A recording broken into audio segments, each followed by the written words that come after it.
And I think there's been this longstanding feeling that to talk about your mental well-being is a weakness. It's not. It's a strength. Right.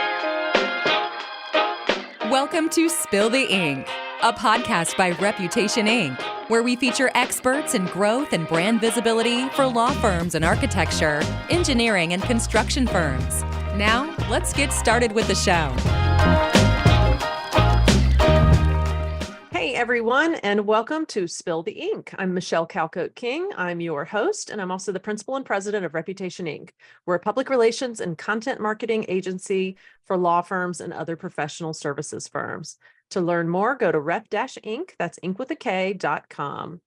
So in honor of Mental Health Awareness Month, at Spill the Ink, we're also spending the entire month of May focusing on conversations that help law firms prevent and address burnout, stress, and anxiety, and generally support well-being in this demanding industry.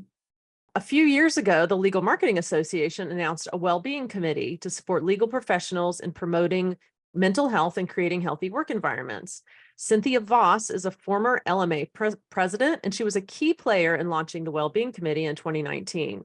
So I am delighted to welcome her on today's episode to talk about such an important topic and learn from her experiences. So thanks for joining me today. Thanks for having me. I appreciate it. Yeah, I'm excited to talk to you. Yeah. So let's first talk, well, I'd love if you don't mind introduce to our listeners your role and your experience in the legal industry. Sure. Yeah. So I am with a firm based in the Northwest, Miller Nash. We're about 150 attorneys. My role is Chief Client Officer. So I am basically Chief Operating Officer, but with a client development focus and client service focus. So my long professional career has been in marketing and business development or client development. Marketers tend to be pretty capable people. And over time, you just take on more responsibility and next thing you know, you're managing the law firm. So that's sort of been in a nutshell, trajectory of my career. I've been a longstanding supporter and volunteer for the Legal Marketing Association. I've served in a number of leadership roles. As you mentioned, I served as president of the International Board of Directors in 2019. I'm currently serving as the West Region president. So I came back for more. I love our association so much that doing another tour of duty for the amazing West Region.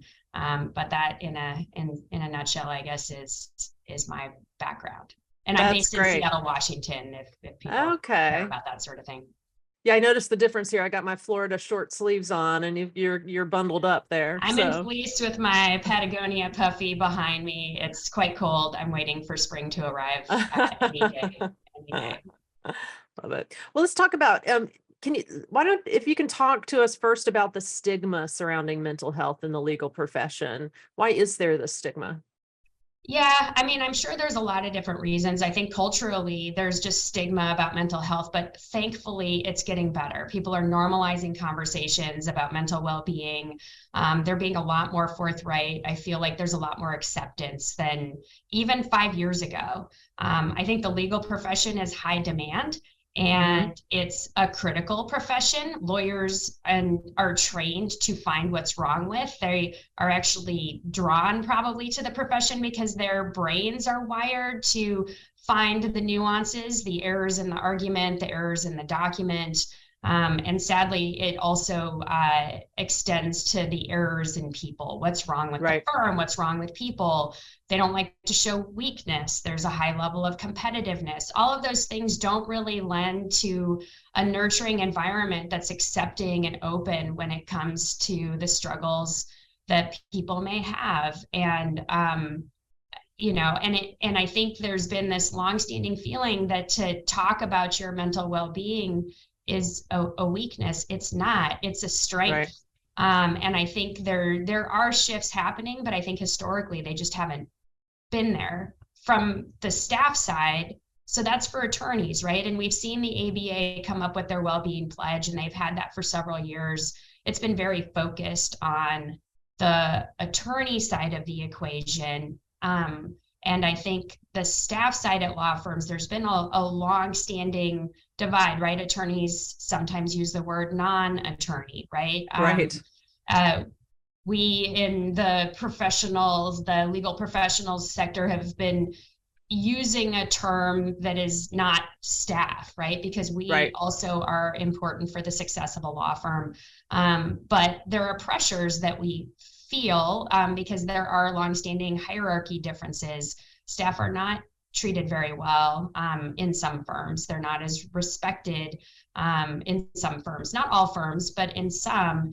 I mean, I've throughout the course of my career at one point supervised legal assistants and paralegals. I was shocked at how many people told me in interviews that they had staplers thrown at them by attorneys in the course of their career. That's abuse. That's physical abuse. I have heard the same stories. Yes. Yeah. And they were true. I mean, people aren't making this thing up. And so to work in an environment, I'm not saying all firms are like that, but there's definitely real struggles and pressures and abuses and transgressions that happen, which is just incredibly unhealthy. We're not supposed to be subjected to that on a regular basis. And so I think that has also kind of added to some of that, because when it has been accepted behavior for people, then if someone complains, or it's not even complaining, just flags, I've had this abusive thing happen to me, then sometimes the reception is not, oh my gosh, I can't believe that, we will never do that again. That's not always been the response, right? From law firms. It's like, oh, well, that's just so-and-so, right? And that's just what they do. That's not okay. So I think that has also added to the stigma, because it's don't talk about that sort of thing. There's a real need to normalize the conversations and create more, compassionate, supportive workplaces everywhere in the world. But I think I think the legal profession has a lot of work to do. It reminds me of, thinking about how extending this conversation, not just from attorneys to the professionals that work in firms, is that hurt people, So if you've got two groups of people there, and if you don't address one or the other, it's going to continue. So let's talk about the Wellbeing Committee, why that was founded, and what were some of the goals. Yeah. So, I mean, along the lines of what I was just sharing, I was hearing from a number of our members the pressures that they face. And to be real honest, we lost some beloved members of our community who committed suicide. And nobody knew. And they, I'm not saying the job is what caused them to do that, but was probably a contributing factor. Right. And it's just one of those things where when people are struggling, but they don't always have the support or the environment to reach out, it just makes it inspired me to address that issue. And the Legal Marketing Association clearly focuses on supporting professionals within law firms, business professionals within law firms, to help grow marketing, client development, business development. But part of being successful in your job is having that sense of well-being. And so it felt like an area where the association could put some energy and resources to normalize conversations, and to really see if we could give people resources and support so that they wouldn't feel alone, or they wouldn't feel that stigma. And hopefully we wouldn't lose any further members to suicide. And I know it's more complicated than that, but if you don't try, if you don't offer something up there, then nothing's going to improve or change. And even if it made a difference in one person's life, that there's a resource they didn't know they had, or a stigma that got taken away because it's like, oh, I've heard this person talk about their depression struggles, then that to me is a success. So, and we had, honestly, the response from people was amazing. It was just this really wonderful, oh my gosh, I want to be a part of that. I'm so thankful that we're bringing this into the conversation. We had Renee Branson and Ryan King as our initial co-chairs. And now we have Megan Hill and Terry Eisner, who are co-chairing that committee, but just really passionate, beautiful people who really want to help others. And so it just was this incredibly like supported and wonderful, wonderfully embraced initiative.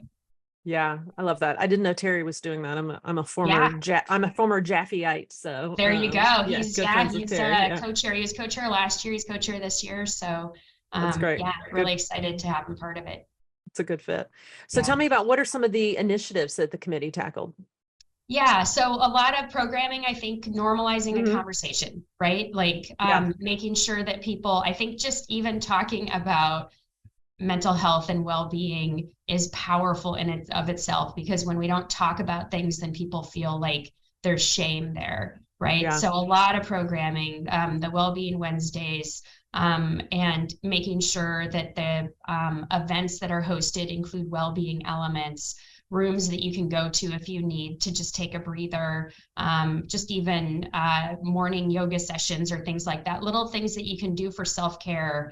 I mean, well-being is, it's normalizing conversations, but it's also doing things for yourself to make sure that you are physically and mentally feeling fit. And so the committee has worked that into a number of events.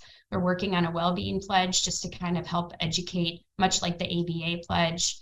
So that's still in the works, and I'm not quite sure the status of it, but I'm hopeful and optimistic that we will have that as a toolkit for folks to bring back to their firms. So a number of different fronts. There's honestly so many things. One of the things that we actually did immediately was a really wonderful resource page on the legalmarketing.org website. And that was largely, it was put together by the committee, but Renee Branson was really a driving force because she just had a wealth of resources. And for those who haven't visited the legalmarketing.org website, it is, most of our content is behind a paywall. It's a professional association. You need to be a member to access all of that.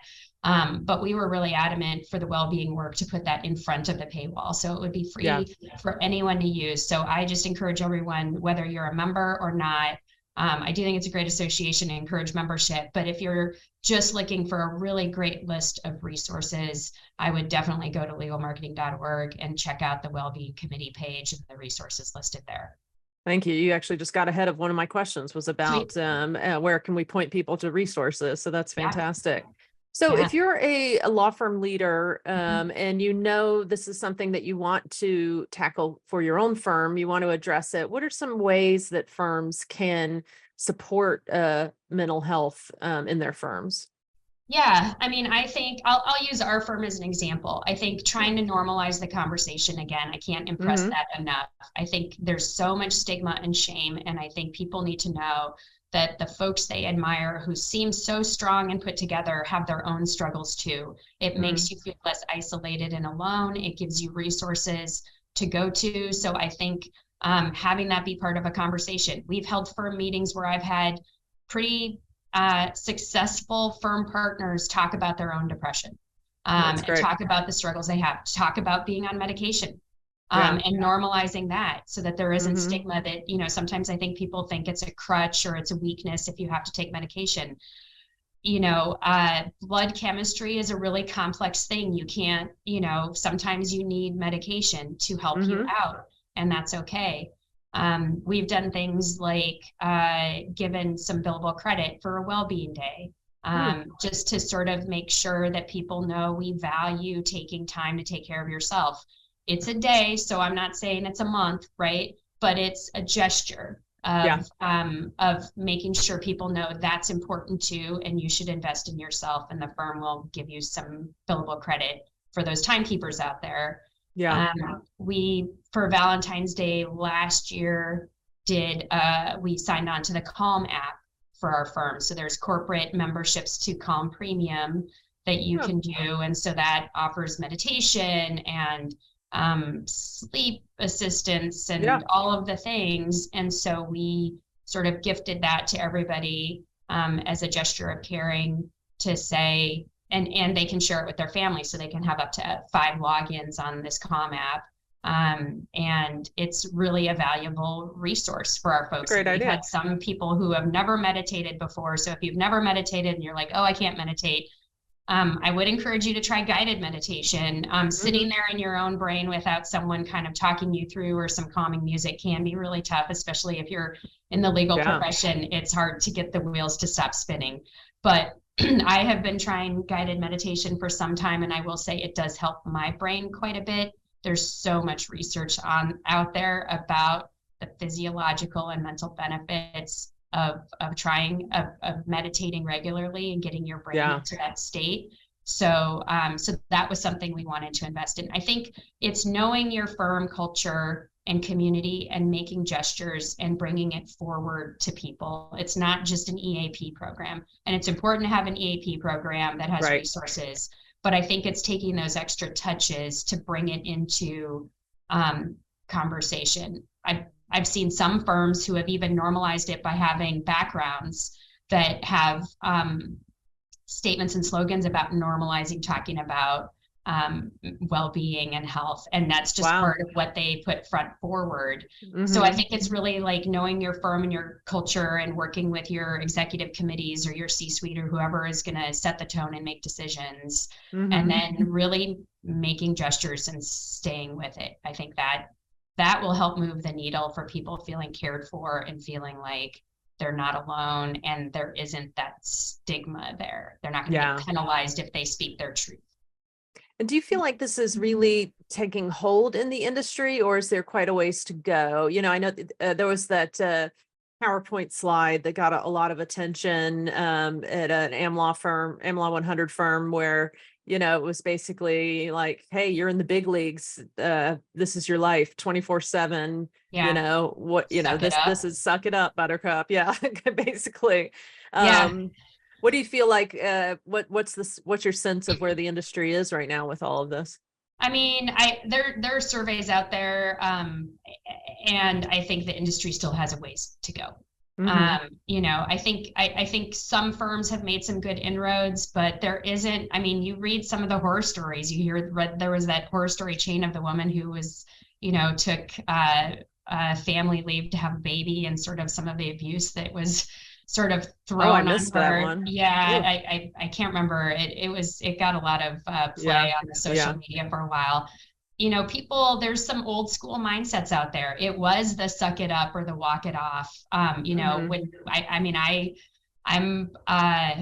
will say my age. I'm 52. No, I'm 52. I'm not 53 yet. I will be 53. So I came up in an era where it was walk it off, don't talk about it, that's weak, like don't be weak. And you know, firms are still led largely by some boomers and a little bit of Gen Xers. I'm a Gen Xer, and I feel like we kind of swing in between the millennials and are a little more capable and willing to speak our truths. But I think there's a lot of management that still holds to that old school model. And I do think the billable hour model and the pace of law firms as a business model do lend to some challenges, but I think, you know, people are brilliant and they're creative. And if they bring a level of care and passion to it, we can solve any challenges. We can remove stigma and support people's mental well-being while still having successful business. And I would argue it would make our businesses more successful. When people are happy and they feel cared for and they are feeling well, they will perform better. They'll be more creative. Cognitively, they function at a higher level than 100%. If they're feeling abused and they feel like, you know, the firm's sucking the marrow out of my bones, right? So I do think there is a real strong business case to be made for firms to really embrace making this part of their culture for everybody, not just for their timekeepers, but for all of their business professionals, because, you know, people have choices of where they can work, and life is short and the world is pretty dark and hard right now, right? Like we just came out of a pandemic that was brutal. The environment's not in very good shape, right? There's a lot of pressures out there where people are questioning how they spend their time and their days, and recognizing that life's short. So if we can, as an industry, make improvements so that the quality of people's life and, you know, emotional well-being is better, then our industry will be stronger for it. Yeah, absolutely. And you're absolutely right. The research supports that this is good for business. I remember when I first started managing people, reading about how being a boss, you need to approach it almost like when you're on an airplane and they say to, take the oxygen mask first and help those around you. Right. You can't be a good, effective boss if you yourself are unhealthy. True. So sort of get your own house in order first. And we've all worked for that unhealthy boss. It's not fun. No, it's not. And as you said, unhappy people or injured people injure or, bring misery to others. And so what does it look like if people are in a better headspace? You will be a better manager. You will retain your talent. Your teams will go to bat for you because you've shown that you care and that their life is, and their well-being is important to you. That's how you create great teams. Oh, Gesundheit. Thank you. You're welcome. I sneezed. I muted it though. That's great. Well, you had mentioned the Legal Marketing Association's support page. If you're not a member of the Legal Marketing Association, where would you say are there other resources out there that you can think of? Yeah, I mean, like I said, our support page is in front of the paywall, so you don't have to be a member, and I think that's a pretty nice list of websites and places you can go to. I mean, the ABA has their well-being pledge, so if we're looking at legal specific places, I think that's another resource. Our firm just signed on to that. So I'm looking forward to bringing that front forward. There are things in there, I will say, like that I think firms need to focus on, like not making alcohol front forward the centerpiece of all events. So, and in terms of other resources, I guess I kind of lean on those largely for the law firm, just because I'm trying to stay in that space where I bring acceptance. So that's been my go-to. But I mean, I know there are a lot of places out there. That'd be a great place to start, both of those. So absolutely. Yeah. Well, before we go, I'd like to ask if there's one lesson that law firm leaders can take from this conversation, what would it be? I think it is normalize the conversation.